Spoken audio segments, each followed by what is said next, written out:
এখন এই সমাবেশের সম্মতি জানিয়ে বক্তব্য রাখবেন নির্বিকালী এবং লেখক রেহনুম আহমেদ।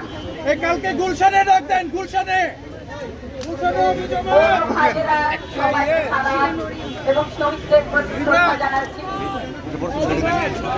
আমি সবার সাথে একসাথে কথা বলতে চাই যে হত্যার বিচার, যে যারা কিনা ক্ষমতায় আছে তাদের দ্বারা হত্যার বিচার হবে না। এবং একই সাথে বলতে চাই যে নিহতের সংখ্যা এখনো আমরা জানি না। নিহতের সংখ্যা সরকার যেটা বলছে এবং সেটা বিশ্বাস করার আমি কোনো কারণ দেখি না। অনেক লাশ গুম করা হয়েছে। আসল নিহতের সংখ্যা বের করার দায়িত্ব আমাদের। তাদের প্রত্যেকের নাম, প্রত্যেকের পরিচয় আমাদের খুঁজে বের করতে হবে।